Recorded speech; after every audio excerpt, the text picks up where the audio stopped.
지난 수요일에 다리에 꽃이 비실비실해요. 그래서 몇 개가 말라서 이렇게 막 죽어가는 것 같아요. 그래서 제가 아이들에게 야 얘들아 저 바가지로 가서 물 좀 떠다 주라 이랬더니만 그 아이들이 바가지로 떠다 주는 것이 아니라 우리 집사님들이 하듯이 물통에다가 물을 잔뜩 받아가지고 끌고 가더라고요. 그래서 내가 이제 따라갔는데 그리고 물을 주는데 물당번 집사님이 딱 나오셔가지고 왜 물을 주냐고 이래가지고 제가 한 방 먹었어요. 그거는 자기 담당인데 왜 목사님이 물을 주냐고. 말라 죽어도 자기 책임인데 그런데 나는 그거 못 견뎌가지고 혹시 물 말라 죽을까 싶어가지고 애들 보고 물 좀 마른 거면 물 좀 주라고 했는데 그렇게 이제 제가 이제 물을 함부로 얼건하다가 제가 한번 당했습니다. 제가 실수한 거지요. 맡겨놔야 되는데 못 맡겨놓고 그래서 어쨌든 이제 이 이야기를 꺼내는 것은 꽃은 물이 없으면 말라서 죽습니다. 그와 마찬가지로 사람은 성령 충만하지 못하면 말라서 죽어요. 우리의 영혼은 성령 충만하지 못하면 말라서 죽어요. 그래서 기도를 많이 해야 돼요. 그래서 우리 지난 이제 올해가 이번 주가 성령 강림 주일이죠. 그래서 초대교회 때 10일간 열심히 기도했던 것처럼 우리도 열심히 기도하자 그렇게 하고 저녁에 와서 이제 8시부터 9시까지 열심히 기도하자 그렇게 했는데 기도하러 많이 안 나온 것 같아. 앞으로 기도에 힘써 주시기 바랍니다. 집에서 또 기도했을 것이라고 믿습니다. 그래서 우리가 부지런히 기도해야 성령 충만하고 성령 충만해야 꽃이 싱싱하게 자라듯이 또 우리의 영혼이 잘 자라게 됩니다. 그래서 기도하지 아니하고는 이길 수가 없습니다. 이 세상은. 그래서 우리 모두가 늘 가정에서 예배드리고 찬송가 하나 부르고 성경 한 장 읽고 그리고 기도 제목 나누고 기도하고 오래 걸리지 않아요. 그렇게 꼭 할 수 있으면 좋겠어요. 같이 하기 힘들면 혼자라도 하세요. 혼자 시작하시고 그리고 한 사람 더 붙으면 같이 또 하시고 그렇게 해서 자꾸 예배드리고 기도하고 그렇게 해서 우리의 영혼이 살아나고 우리의 영혼이 자라가야 합니다. 이것이 우리에게 생명인 것입니다. 본래 사람은 성령으로 충만해야 사람으로서의 기능을 하도록 그렇게 지어졌습니다. 하나님의 영이 없으면 사람은 사람의 구실을 할 수 없도록 그렇게 되어 있어요. 그래서 하나님의 성령으로 충만해야 사람 구실을 하도록 그렇게 하나님이 그렇게 창조해 놓으신 거예요. 그래서 사람은 그냥 사람 자체로만 사람이 될 수 없어요. 하나님의 영이 그 속에 들어 있어야만 사람인 거예요. 하나님의 영이 들어 있어야 온전한 사람인 것이에요. 그렇게 하나님이 설계를 하신 거예요. 그래서 우리가 성령 충만해야 돼요. 그런데 인간은 범죄함으로 말미암아 하나님의 영이 떠나버렸지요. 그리고 구약 시대에는 성령이 일부의 사람들에게만 성령이에요. 일부의 사람들에게만 성령이 와고 그래서 참 구약 시대에 보면 얼마나 하나님의 마음을 많이 아프게 하는지 몰라요. 그런데 신약 시대에는 이제 예수님을 믿는 모든 성도에게 하나님의 성령이 임하세요. 우리 각자에게 하나님의 영이 다 들어오셔서 하나님이 우리와 함께 살아주세요. 할렐루야. 이것이 얼마나 큰 은혜인지 몰라요. 엄청난 은혜입니다. 하나님이 우리 속에 오셔서 살아주시는 거예요. 사실은 우리가 하나님을 힘들게 합니다. 우리 속에 오셔서 하나님이 살고 계시는데 그 하나님을 힘들게 할 때가 너무너무 많죠. 우리가 죄악의 길로 가고 그렇게 세상적으로 나아가면 하나님의 성령께서 탄식하신다. 다른 말로 하면 우신다. 그렇게 우신다. 성령 하나님 우리 속에 오셔서 우시는 거예요. 우리가 그분을 답답하게 해드리면 그렇게 힘들어하세요. 그래서 우리는 성령 하나님을 기쁘시게 해드리는 성도들이 되기 바랍니다. 우리 하나님 우리 속에 오셔서 우리와 함께 살아주시는 하나님, 우리를 도와주기 위해서 오셔서 우리와 함께 살아주시는 하나님, 그 하나님을 의지하고 그분이 마음껏 역사하시도록 우리 자신을 그분에게 내어드리는 삶, 그 삶을 살면 우리의 삶이 복된 삶이 되는 것입니다. 구약시대의 3대 절기 우리 잘 알죠. 3대 절기는 신앙생활의 핵심을 보여줍니다. 3대 절기가 뭐죠? 유월절, 오순절, 초막절, 이 세 가지 절기가 있어요. 유월절은 어린 양의 피로 이스라엘 백성들이 애굽에서 탈출할 때 구원받은 것을 기념하는 절기예요. 오순절은 어떤 절기일까요? 오순절은 광야에 나와서 이스라엘 백성들이 하나님께 십계명을 받은 날이 오순절이에요. 그래서 하나님 구원받은 사람들이 어떻게 살아야 할지를 가르쳐 주시는 게 바로 오순절 절기예요. 그리고 초막절은 어떤 절기입니까? 초막절은 가나안 땅에 들어가서 이스라엘 백성들이 가나안 땅에 들어가서 풍성한 과일들을 정말 저장해 놓고 우리가 광야 시절에는 그렇게 힘들었었는데 하면서 초막을 만들어 놓고 지키는 절기가 초막절이에요. 근데 이것이 이제 신약 시대에 오면은 이게 사실은 신약 시대에 있을 일들을 그림적으로 보여주는 거예요. 유월절은 무엇을 의미할까요? 유월절은 예수님의 십자가의 구원을 의미하는 거예요. 그래서 예수님께서 우리의 모든 죄를 담당하시고 우리를 죄에서 해방시켜 주시는 것이 유월절이에요. 오순절은 무엇입니까? 오순절은 하나님의 성령이 강림하는 날이 오순절 날이에요. 그래서 과거에 애부적으로 주었던 10계명, 그 계명을 우리가 잘 따를 수가 없어요. 그래서 하나님의 성령이 우리 속에 들어오셔서 그 계명을 계속 생각나게 해주시고 밝게 해주시고 그것을 지킬 힘을 주시는 거예요. 그래서 성령으로 말미암아 우리가 하나님의 뜻을 준행하며 구원받은 사람들이 살아야 될 삶을 살도록 도와주시는 게 성령 강림이에요. 그래서 이것이 오순절이에요. 신약시대. 초막절은 무엇일까요?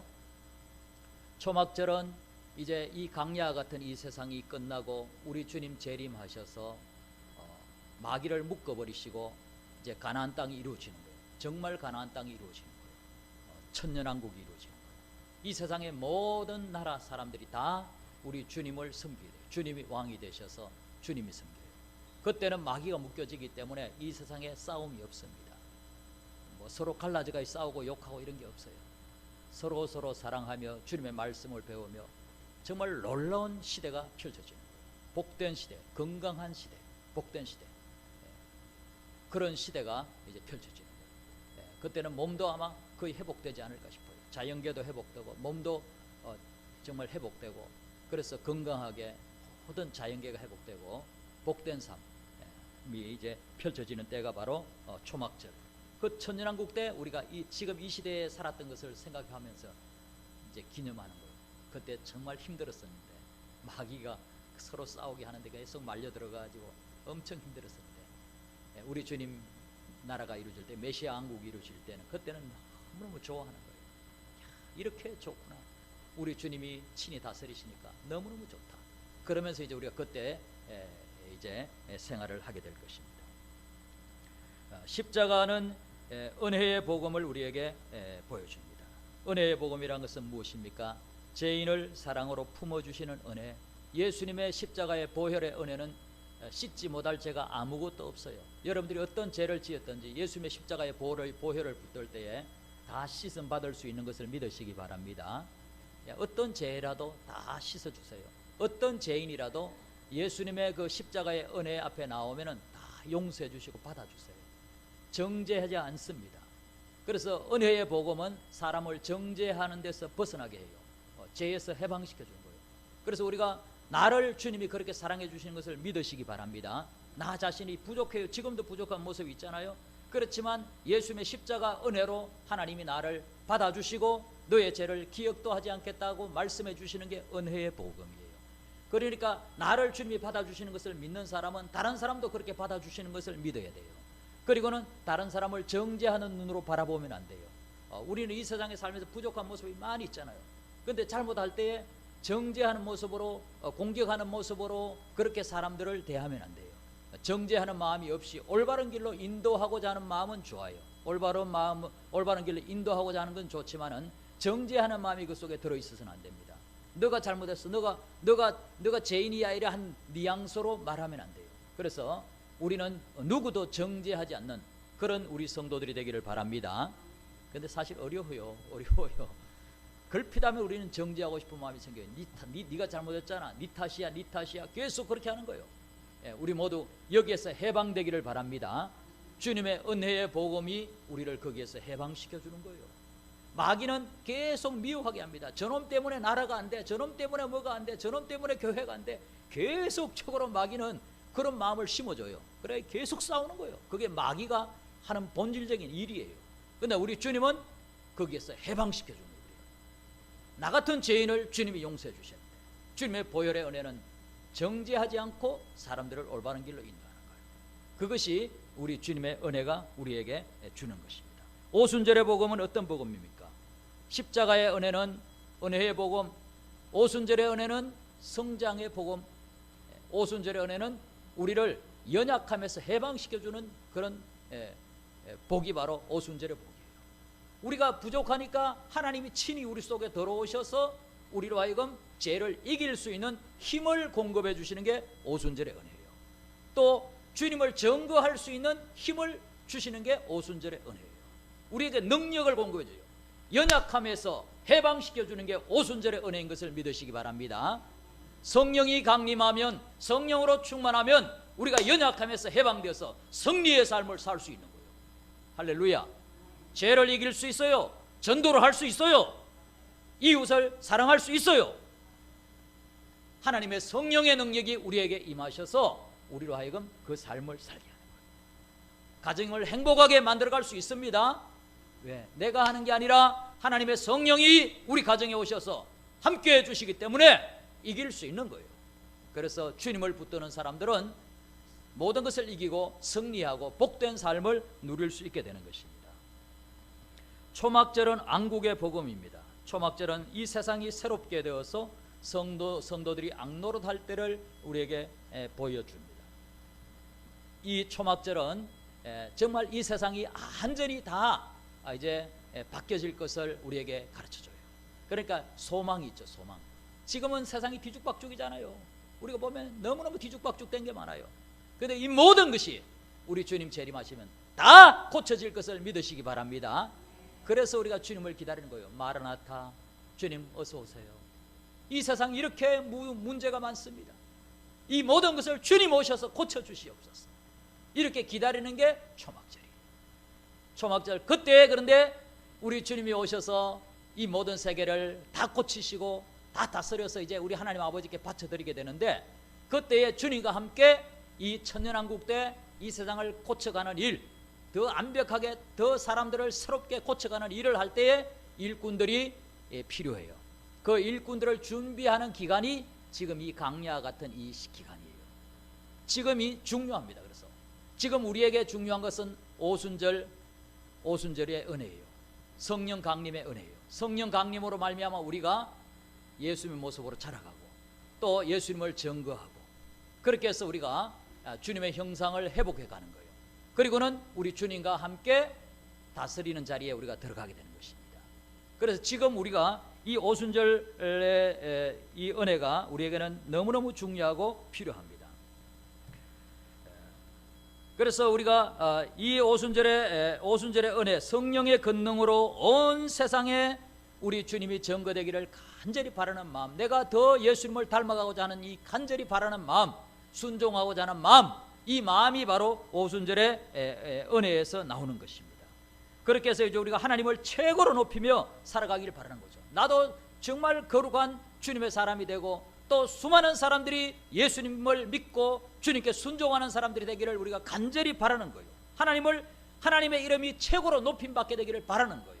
그 마음으로 우리가 살아가는 것이 바로 우리가 지금 현재 우리가 하는 일이고, 그것을 이제 우리가 해야 되는 것이고, 하나님은 그렇게 살아가는 사람을 또 너무너무 기뻐하세요. 이 땅에 정말 하나님의 나라가 이루어지기를, 하나님의 성전이 세워지기를 간절히 바라는 그 사람들을 하나님은 너무너무 좋아하십니다. 다윗이 바로 그런 사람이었습니다. 다윗은 왕이 되고 나서 가장 먼저 언약궤를 옮겨오자 그렇게 하나님을 모시자는 거예요. 하나님을 모시자, 하나님께 묻고 항상 하나님께 순종하겠다, 그런 의미예요. 하나님을 최고의 자리에 모시며 순종하려는 마음이 다윗에게는 있었습니다. 그리고 이제 언약궤를 옮겨오고 나서 또 조금 있다가 보니까 자기가 앙궁을 지어놓고 보니까 언약궤는 천막에 있어. 자기는 앙궁에 있는데 언약궤가 이렇게 천막에 있어서 안 되지. 언약궤가 멋진 집에 있어야지. 언약궤를 위해서 거룩한 집을 지을 거야. 그 거룩한 집이 바로 성전입니다. 성전, 거룩한 집. 언약궤를 옮겨놓고 그곳에 하나님이 거하시는 언약궤를 위해서 집을 지을 거야. 이렇게 결심을 한 거예요. 우리 한번 다시 읽어보시겠습니다. 역대상 17장 1절. 다윗이 그의 궁전에 거주할 때에 다윗이 선지자 나단에게 이르되 나는 백향목 궁에 거주하거늘 여호와의 언약궤는 휘장 아래에 있도다. 아멘. 다윗의 마음이요, 하나님을 최고로 높여드리고 싶은 거예요. 하나님을 가장 정말 존귀하게 그렇게 대하고 싶은 거예요. 이것이 다윗의 마음이었어요. 그래서 다윗이 나단에게 이 이야기를 하니까 하나님께서 처음에 나단이 예 마음대로 하세요 이렇게 하더니만 하나님께서 나단에게 다시 말씀하시죠. 다윗 안 돼. 다윗은 성전 건축 못해. 피를 너무 많이 흘렸어. 성전 건축 못해. 패자 맞았어요 다윗이. 그래 너는 성전 건축 못해.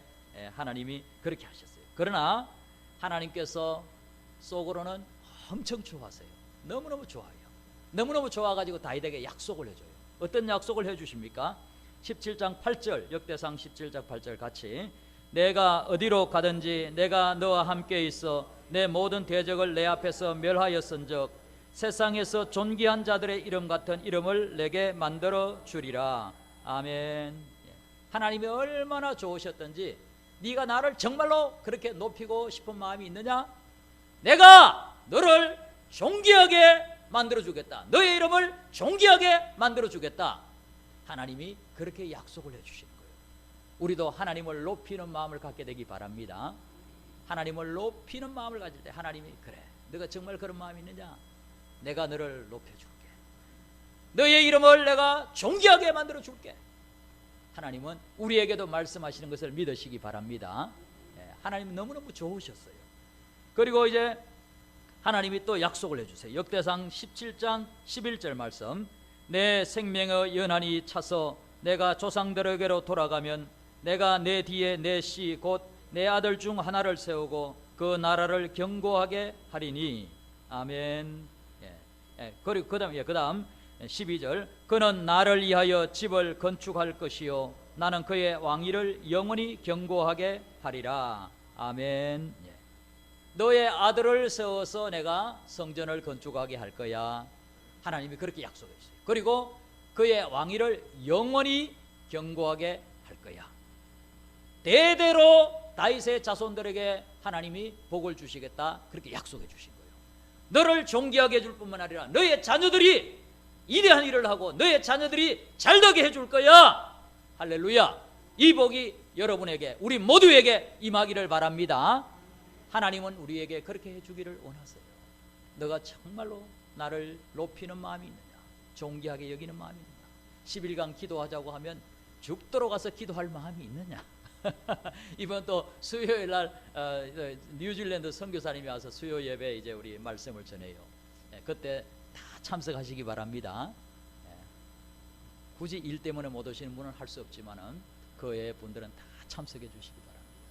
하여튼간 하나님을 최고로 높이는 마음, 그 마음 우리에게 그 마음이 필요합니다. 그러면 하나님께서 내가 너를 존귀하게, 너의 자녀들을 내가 존귀하게, 이대하게 내가 너희의 자녀들을 쓸 거야. 이런 약속들을 해주시는 것이죠. 그리고 이제 이 영원히 견고하게 하겠다, 왕위를 영원히 견고하게 하겠다. 이것은 사실은 다윗의 왕위는 20대까지만 가요. 20대까지 가고 그 이후에는 이제 왕위가 거쳐지게 되죠. 이 왕위는 예수 그리스도를 통하여서 이어지는 것을 의미합니다. 그래서 메시아 예언이에요. 메시아 왕국에 대한 예언이에요.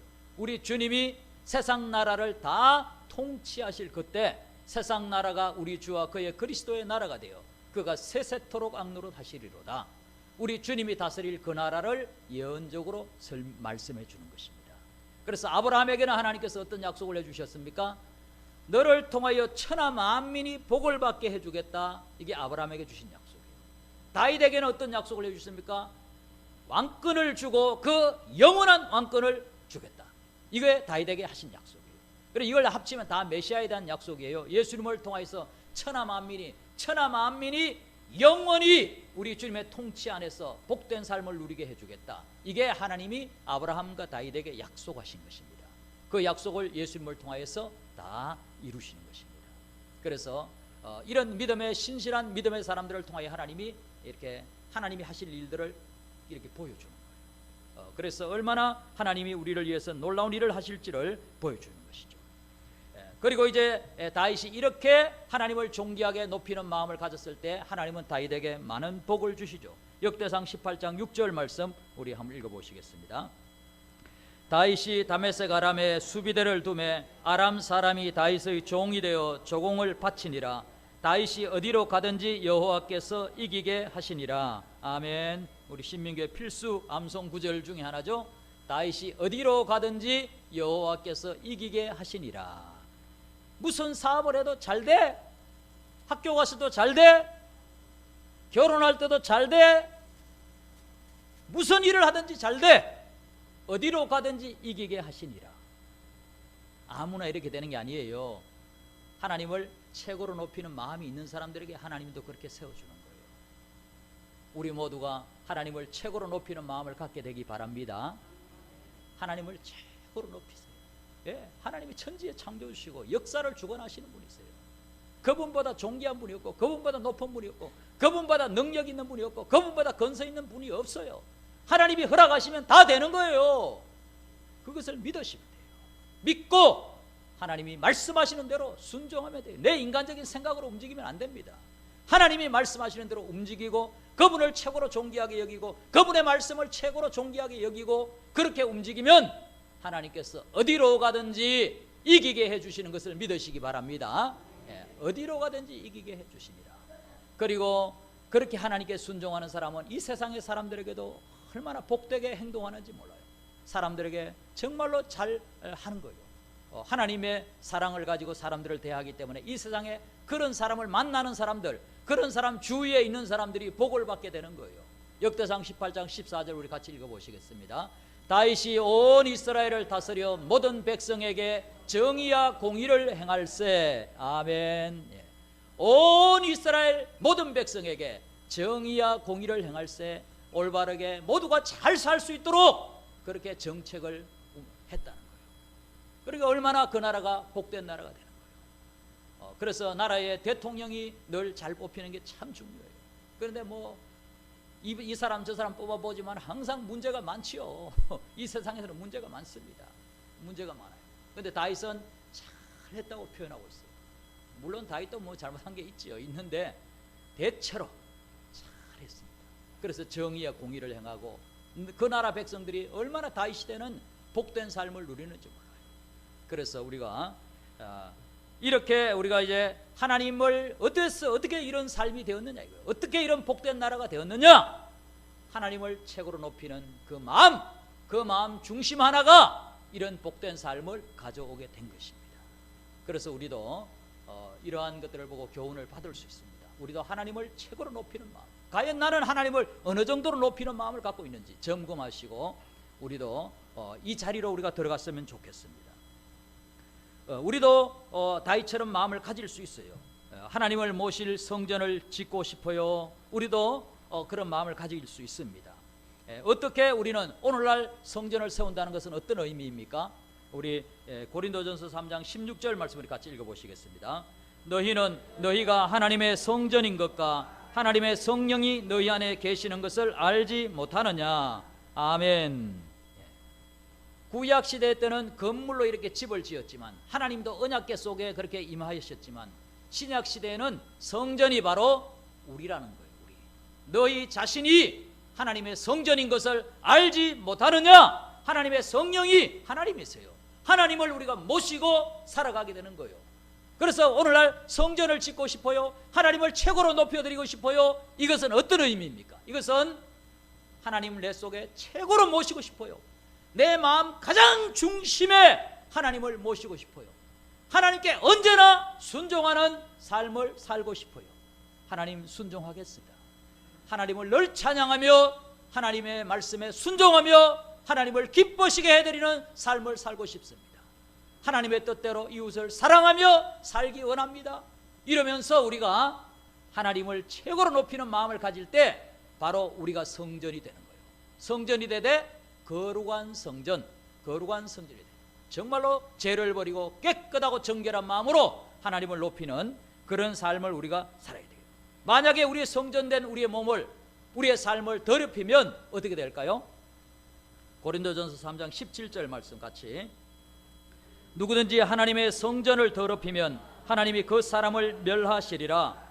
하나님의 성전은 거룩하니 너희도 그러하니라. 아멘. 하나님의 성전을 더럽히면, 이 말은 죄악으로 물들이면, 그 말이에요. 죄악으로 물들이면, 세상의 방탕함으로 물들이면 하나님이 그 사람을 멸하시리라. 여러분 두려워하셔야 합니다. 하나님이 우리를 안 사랑해서 그런 게 아니에요. 너무 사랑하기 때문에 우리를 가만히 안 두는 거예요. 죄를 버리시기 바랍니다. 남을 정죄하는 마음을 버리시기 바랍니다. 음란한 마음도 버리시고 욕심도 버리시고 포악한 마음도 버리시고 죄악을 다 던져버리셔야 돼요.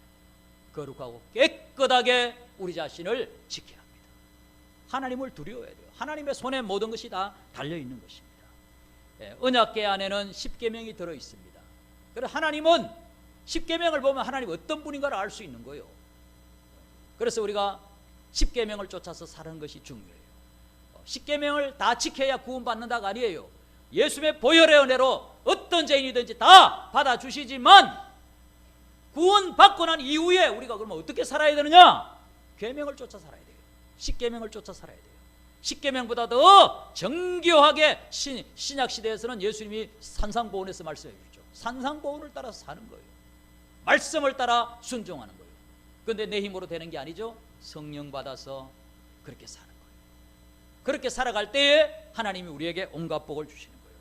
하나님 1계명은 하나님만 섬겨야 한다. 다른 거 신이 없다. 하나님만 섬겨야 돼. 2계명은 뭐예요? 하나님의 세상의 어떤 시시한 것들과 비교하지 말아라. 최고로 하나님을 거룩한 분으로 섬겨라. 3계명이 뭡니까? 하나님을 다하되 입술로도 그냥 이름만 그렇게 부르고 그러면 안 된다. 모든 마음과 힘과 모든 걸 다하여서 하나님을 섬겨야 한다. 여러분 하나님을 시시하게 섬기지 마시기 바랍니다. 모든 힘을 다하여서 마음을 다하여서 그렇게 하나님을 섬기라는 거예요. 4계명이 뭡니까? 하나님과의 만남의 시간, 예배 시간을 어떤 것보다도 소중히 여기라. 예배 시간을 소중히 여기기 바랍니다. 예배 시간을 소중히 여기고 주일날 예배를 못 드릴 상황이 돼서 간호사나 뭐 경찰이나 다른 또 직장의 일 가운데서도 내가 빠지는 게 얌체 같은 짓이 될 때는 내가 안 빠져야 되는 것이 하나님께 영광을 돌리는 거니까요. 그러나 그럴 때 내가 따로 예배 시간을 내가 정해서 하나님을 전심으로 섬기는 예배를 드려야 할 줄로 믿습니다. 하나님을 1번에 모셔야 되는 거예요. 1번에. 그것이 하나님이 원하시는 것이에요. 왜냐하면 그것이 복받는 길이에요. 내가 너에게 복을 준다. 내가 이 세상을 만들었다. 내가 너를 만들었는데 너가 뭘 할 거냐? 나를 높이면 내가 너에게 모든 거 다 줄 건데 하나님은 우리에게 그렇게 말씀하시는 거예요. 그리고 5계명이 뭡니까? 5계명은 하나님의 대리인들에게 순종해라. 하나님은 눈에 안 보여요. 보이는 하나님이 누구냐? 하나님의 대리인이에요. 부모에게 순종해야 되는 거예요. 부모님이 하나님의 뜻에 거스르는 갈 때는 안 순종해도 돼요. 하나님의 뜻에 맞는 것은 순종해야 돼요. 그것이 하나님께 순종하는 거예요. 목회자에게 순종해야 됩니다. 하나님의 대리인이에요. 보이는 하나님이라고 생각하시면 돼요. 물론 하나님의 뜻에 거스르는 건 따르면 안 돼요. 하나님의 뜻에 거스르는 게 아닌 한 목회자를 하나님이라고 생각하고 순종하는 거예요. 부모님을 하나님이라고 생각하고 순종하는 거예요. 하나님의 대리인들을 그렇게 존귀히 여기라는 거예요. 심지어는 공무원들도 함부로 대하면 안 된다는 거예요. 하나님이 주신 권위, 하나님의 대리인들로 일할 때 철저히 겸손하게 그들을 대해야 된다는 거예요. 그래서 우리가 5계명, 6계명은 살인하지 말라. 하나님의 형상인 사람들을 존중히 여기라. 욕도 하지 말고 무시하지도 말고 잘 대하라는 거예요. 그리고 7계명, 하나님의 백성들을 키워내는 가정을 소중히 여겨야 한다. 가정을 소중히 여겨야 한다. 거룩한 하나님의 경건한 자녀들이 거기서 자라나도록 가정을 정말 정결하게 그렇게 가정을 지켜야 한다. 8계명, 하나님이 맡기신 이 세상을 다스리고 풍성함을 누릴 때에 거룩한 재물이 돼야 한다. 남의 훔치거나 뭐 불로소득으로 돈 벌 생각하지 말고 정말로 성실하게 일해서 돈 벌고 남에게 손해를 끼치지 않고 그렇게 거룩한 재물이 되도록 해라. 9계명, 진실되라. 거짓 정보로 남을 아프게 하지 말아라. 빽들어도 사람을 죽일 수 있어요. 빽들하고 다 옳은 게 아니에요. 빽들도 몇 개 모아가지고 이 사람이 잘한 거 다 빼고 못한 거 팩트 몇 개 모아가지고 공격하면요, 그 사람을 죽이기 위해서 말하면 그건 다 거짓말이에요. 진짜가 아니에요. 사람을 해치기 위해서, 사람을 공격하기 위해서 지어내는 모든 것들, 지어내지 않고 사실이라도 그거 다 제약적인 거예요. 그 속에 순수한 사랑이 없는 것은 다 가짜예요. 여러분 진실되기 바랍니다. 진실돼야 됩니다. 이 세상에 얼마나 거짓이 가득 차 있는지 몰라요. 온통 뉴스나 뭐 저 유튜브에 있는데 뭐 서로 미워하고 그냥 남을 공격하기 위해서 팩트를 갖다 대는데요, 그 속에 다 사탄의 마음이 들어있어요. 이거 해결해야 됩니다. 우리가 다 얼마나 하나님께서 싫어하시는지 몰라요. 진실된 삶, 하나님은 그것을 원하시는 거예요. 진실된 삶. 그리고 10계명이 뭡니까? 욕심내지 말고 남의 것 탐내지 말고 베풀어 주어라. 열심히 돈 모아서, 거룩하게 돈을 모아서, 그리고 사랑을 담아서 계속적으로 베풀어주며 살아라. 이게 10번째 계명이에요. 그래서 우리가 성령 충만하게 성령 받아서 살아가는 사람은 거룩한 삶, 하나님의 계명을 지키는 삶을 살아야 돼요. 그래서 거룩한 성전이 되는 것, 내 자신이 거룩한 성전이 되고, 그리고 거룩한 성전을 짓고 살아야 됩니다. 거룩한 성전을 짓고 사는 것, 그것은 계속적으로 다른 사람에게도 이제 이 주님을 증거하여서 다른 사람들도 예수님 믿고 주님을 받아들이고 거룩한 사람들로 되도록 하는 거예요. 이게 성전을 짓는 일이에요. 다윗처럼 내가 성전을 짓고 싶어요. 하나님이 최고로 존귀하게 되기를 바라요. 모든 사람들이 하나님을 다 높이게 되기를 바라요. 이 마음이 성전을 짓고자 하는 마음이에요. 교회가 부흥되기를 바라요. 양적으로도 부흥되기를 바라요. 여러분들은 교회가 양적으로 부흥되는 어느 정도 기여를 하고 있습니까? 힘쓰시기 바랍니다. 교회가 숫자적으로도 부흥되고 질적으로도 부흥되고 여기에 우리의 에너지를 쏟아야 합니다. 그것이 우리가 해야 될 본질적인 일이에요. 그것이 성전을 짓는 것이에요. 여러분, 성전 짓는 일을 우선에 두시기 바랍니다. 이 일을 우선에 두면 하나님이 그냥 두지 않습니다. 존귀하게 반드시 세워주세요. 그래서 우리가 성전을 세우는 일에 우리의 마음을 쏟아야 돼요. 어느 정도로 성전을 세워야 하느냐? 골로새서 1장 28절 말씀 우리 한번 읽어보시겠습니다. 우리가 그를 전파하여 각 사람을 권하고 모든 지혜로 각 사람을 가르치면 각 사람을 그리스도 안에서 온전한 자로 안전한 자로 세우려 함이니 이를 위하여 내 속에서 능력으로 역사하시는 이의 역사를 따라 힘을 다하여 수고하노라. 아멘. 각 사람을 그리스도 안에서 안전한 자로 세우려 함이라. 내 속에서 능력으로 역사하시는 이는 성령이에요. 성령의 인도 도우심을 받아서 사람을 한 사람 한 사람을 그리스도 안에서 안전한 자로 세우는 것, 이것이 성전을 짓는 것이에요. 한 사람 한 사람이 더 예수님을 닮도록 만들어가는 것이 성전을 짓는 것이에요. 안전한 자란 말은 텔레이오스라는 단어인데 흠이 없는 온전한, 충분히 자란 그런 뜻이에요. 완벽한 그런 뜻 아니에요. 인간은 완벽하지 못합니다. 누구라도. 충분히 자란, 온전한, 흠 없는 그런 의미예요. 그래서 성도들을 흠 없는 성도들로 세우기를 애를 써야 돼요. 내가 그렇게 되고 다른 성도들을 그렇게 세워가는 일, 이것이 성전을 짓는 일인 것입니다. 그 일을 할 때 하나님은 기뻐하시는 거죠. 그리고 신약에서 특별히 강조하는 게 뭐냐?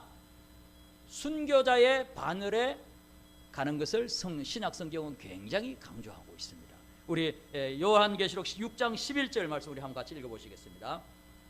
각각 그들에게 흰 두루마기를 주시며 이르시되 아직 잠시 동안 쉬되 그들의 동무종들과 형제들도 자기처럼 죽임을 당하여 그 수가 차기까지 하라 하시더라. 아멘. 이 세상을 언제까지 심판하지 않고 그냥 내버려 두시겠습니까? 조금만 더 기다려. 순교자의 숫자가 더 차야 돼. 그 숫자가 차면 심판하러 올게. 예수님 말씀하시는 거예요. 순교자의 숫자가 왜 필요할까요?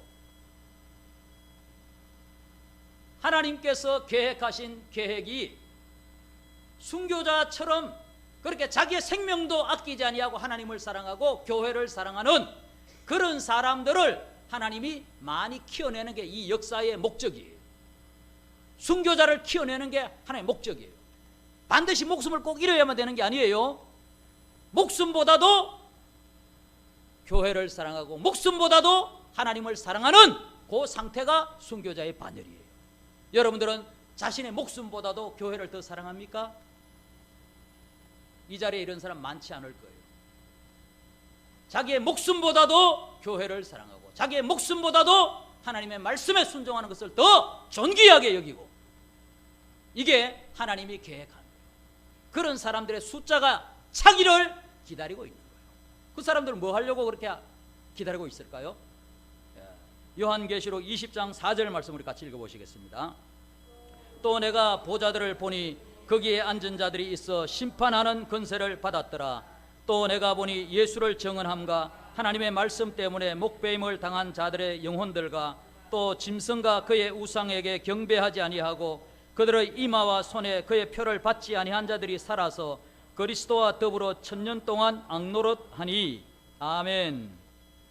그리스도와 더불어 천년 동안 앙노릇하는데 누구냐? 순교당한 사람들, 순교당한 역사 속에서 순교자들, 자기의 목숨보다도 주님을 더 사랑하는 사람들, 그리고 마지막 시대에 적 그리스도가 등장할 때 그때도 순교자들이 나와요. 그때 또 나오는 순교자들, 이들이 부활의 몸을 입고 그리스도와 더불어 천년 동안 앙노릇하니 세상의 수많은 나라들을 주님과 함께 다스리게 되는 것입니다. 그래서 왜 순교자가 필요하냐? 주님의 형상을 닮은 자기의 생명보다 주님을 더 사랑하는 사람들, 이 사람들이 왜 필요하냐? 이 사람들이 주님과 함께 다스릴 사람들이기 때문에 그래요. 저는 모든 성도가 다스린다고 생각지 않아요. 하여튼간 정확하게 다는 모릅니다. 성경에 기록된 말씀을 여기 볼 때 순교자들이 주님과 함께 다스리는 거예요. 여러분, 이 자리가 온전한 자리입니다. 온전한 자리. 내 생명보다도 말씀을 더 사랑하는 자리. 그냥 예수 믿고 하나님의 자녀가 되면 됐지 뭐. 그런 사람도 있어요. 그렇게 살아도 괜찮아요. 그냥 나중에 보면 다 드러나는 거예요. 나중에 보면. 우리가 그러한 시시한 자리에 머물지 말기 바랍니다. 주님을 닮아야죠. 이왕 예수 믿은 거 주님 닮아야죠. 생명보다도 하나님을 더 사랑하는 자리로 가야죠. 주님이 우리를 그렇게 사랑해 주셨는데 우리도 거기에 합당하게 주님 사랑하는 게 마땅하지 않겠어요? 그래서 우리가 그 주님을 바라보고 내 목숨보다도 주님을 더 사랑하는 자리로 우리가 가야 하는 것입니다. 그것이 우리 하나님이 원하시는 거예요. 요즘 김사부라는 드라마가 이제 또 인기를 얻고 있는데 저도 이제 좀 봤어요. 어제는 2회 연속, 다는 못 봤지만 2회 연속 하는 거 봤어요. 그 앞에 주에 안 봤기 때문에 봤는데 재미있어요. 여러분들 김사부처럼 살면 돼요. 그 드라마 꼭 보세요. 김사부처럼 살면 되는 거예요. 내 목숨보다도 사람들을 사랑하면 돼요. 그것이 주님이 우리를 키우려고 하는 모습이에요. 그런데 김사부는 드라마지만은 진짜 김사부 같은 사람이 있어요. 강사부예요, 강사부. 우리 강은준 장로님 동생분이 강은한데 강은희예요. 이분은 강은희 의사분인데 이분이 26일에 돌아가셨어.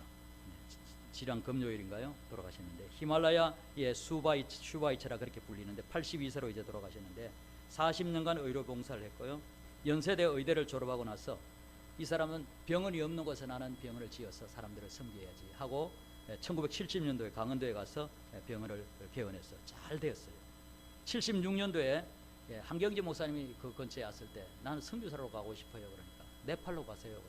그래서 네팔에 갔어요. 그리고 이제 그렇게 오랜 세월 동안 섬긴 거예요. 아내는 반대했죠. 우리도 남들처럼 좀 평범하게 살면 안 됩니까? 그때 이분은 그렇게 말했어요. 꼬리도 머리도 아닌 내 인생의 가운데 토막을 하나님께 드리고 싶다. 생선, 머리, 생선, 꼬리 먹을 거 있어 없어요? 꼬리도 머리도 아닌 내 가운데 몸통을 우리 하나님께 바쳐드리고 싶다. 그러니까 아내가 알았어요. 그렇게 순종하고 같이 가서 그렇게 이제 평생을 죽을 때까지 그렇게 평생을 그렇게 다 바쳐서 그렇게 살았어요. 이분이 1985년대 52세 때는 그런 일도 있었어요. 어떤 환자가 배 전체에 염증이 퍼져서 그렇게 왔어요. 수술에 막 들어가니까 헌혈을 한다고 했던 아이들이 그 집 아들들이 겁이 나니까 다 도망가 버렸어. 그래 자기 피를 뽑아가지고 헌혈을 했어요. 자기 피를 뽑아가지고 헌혈을 해가지고 그 사람을 살려냈어요. 우리가 어떻게 살 것인지 이 땅에서 사는 삶이 우리 주님께 그대로 다 접수됩니다. 그대로 다 접수돼요. 그래서 이 땅에 잠시의 낙을 위해서 인생을 낭비하지 말기 바랍니다. 내가 열심히 내 마음대로 살다가 늙음하게 죽을 때 내가 아이고 회개하고 죽어야지. 우리 아들이 그러더라고요. 미친놈이지. 뭘 모르니까 그러는 거지. 뭘 모르니까. 가운데 몸통을 들여야지 꼭다리를 들이려고 그러면 안 되지요. 여러분, 몸통을 우리 주님께 드리시기 바랍니다. 그런 마음으로 살아가면 주님이 존귀하게 해주세요. 이분이요, 훈장도 받고 그래요. 박해도 있지만요, 주님께 순종하고 헌신하면요, 박해도 있지만은 이 세상에서 모든 걸 다 버리고 주님을 따르면 이 세상에서도 100배를 주겠다. 그리고 박해를 겸하여 받는다. 박해도 받지만 100배도 받아요. 이 땅에서도 잘 되는 줄 믿으시기 바랍니다. 100배도 받고 내세에 영원한 영광을 얻게 되는 것입니다. 그리고 우리가 왜 시시하게 살겠어요? 목숨 걸고 주님 섬겨요. 목숨 걸고 이웃을 사랑합시다. 그렇게 살다가 우리가 주님 앞에 가야죠. 하나님의 성령이 그 일을 하게 하려고 오신 거예요. 할 수 있는 거예요. 우리는 그분을 계속 바라고 기도하세요. 나는 연약합니다. 그러나 성령 하나님께서 나를 도우시면 못할 일이 없습니다. 우리 가정은 복된 가정이 될 수 있고요, 부부가 마음을 합쳐가지고 주의 일을 위하여서 부부가 만난 거예요. 둘이 행복하려고 만난 거 아니에요. 무슨 일을 해야 합니까? 우리가 묻는 거예요. 하나님, 우리가 무슨 일을 해야 합니까? 주님 위해서 모든 것을 우리가 다 드리겠습니다. 부부가 마음을 합쳐서 가면 놀라운 일들이 나는 거예요. 그리고 자녀들도 잘 되고요, 놀라운 정말 축복이 쏟아지는 거예요. 우리 모두가 이 성령 강림일에 하나님, 우리가 연약한 존재지만 하나님이 우리 속에 오셔서 우리를 도와주시는데 그 하나님이 마음껏 역사하시도록 내가 인정만 해드리면 위대한 일들이 펼쳐지는데, 하나님, 그렇게 살고 싶습니다. 하나님의 성전을 세우느니 내 자신이 거룩한 성전이 되고 또 많은 사람들을 주님의 성전으로 세우는 일을 하고 싶습니다. 우리 모두 다윗처럼 성전 세우기를 소원하여서 하나님이 얼마나 이쁜지, 너무너무 이쁘다, 내가 너를 존귀하게 만들어줄게, 너의 후손들도 내가 위대하게 사용해줄게, 우리 모두 그런 축복을 받는 우리 모두가 되기를 주님의 이름으로 소원합니다. 기도드리겠습니다. 하나님 아버지, 감사합니다. 오늘도 하나님께서 우리를 이렇게 사랑하여 주시고 다윗이 성전을 짓고 싶어 할 때 하나님이 그렇게 좋아하셨던 것을 우리가 바라봅니다. 하나님 아버지, 오늘날 우리도 하나님의 성전을 정말 짓고자 하는 마음을 가질 때에 하나님께서 너무나 기뻐하시는 것을 믿습니다. 우리의 삶이 복된 삶 되게 하여 주옵소서. 예수님 이름으로 기도하옵나이다. 아멘.